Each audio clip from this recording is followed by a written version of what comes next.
تعالیٰ نے قرآن مجید میں ارشاد فرمایا کہ ہم نے اس کائنات کو 6 ایام میں تخلیق کیا ہے۔ سورۃ حامیم سجدہ کی 9 آیات میں ذکر ہے کہ اللہ تعالیٰ نے زمین کو 2 دن میں تخلیق کیا، اور اس سے اگلی ہی آیات میں اللہ تعالیٰ نے ارشاد فرمایا کہ ہم نے اس زمین کے اندر ضرورتی اسباب رکھنے کے لیے 2 دن مزید صرف کیے، اور پھر اسی طرح جو ہے اگلے 2 دن میں آسمانوں کی تخلیق کا پروسیس مکمل کیا۔ عربی زبان میں زمین کے لیے لفظ ارض استعمال ہوا ہے،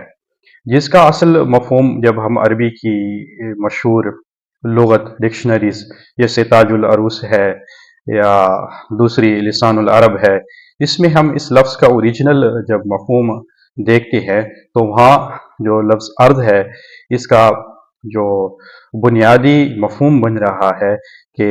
کسی بھی چیز کی نچلی سروس، یعنی بینیتھ سروس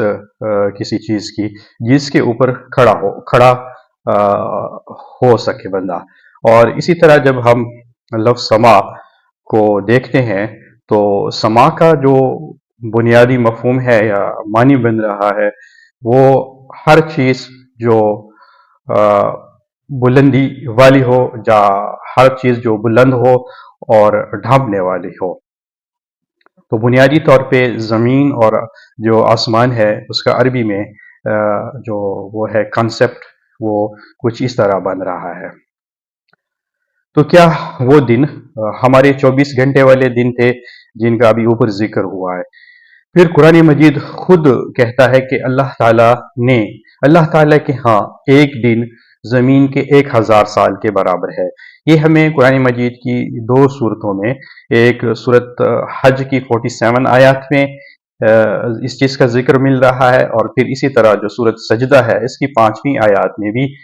ہمیں بتایا جا رہا ہے کہ زمین کے 1000 سال جو ہیں وہ ہائر ڈائمنشن میں اللہ تعالیٰ کے ہاں ایک دن کے برابر ہیں۔ اور اسی طرح جو صورت معارج ہے وہاں پہ ہمیں یہ بتایا جا رہا ہے کہ وہ رستہ جہاں سے ملائکہ اور روح ٹریول کرتے ہیں، سفر کرتے ہیں، وہ وہاں کا ایک دن زمین کے 50,000 سالوں کے برابر ہے۔ تو سوال یہ ہے کہ تخلیق کے وہ 6 دن آخر کیسے تھے، اور وہ وقت کا کون سا سکیل تھا، اور کیا جدید سائنس اس تصور کی تصدیق کرتی نظر آتی ہے یا نہیں آتی ہے؟ آج کی اس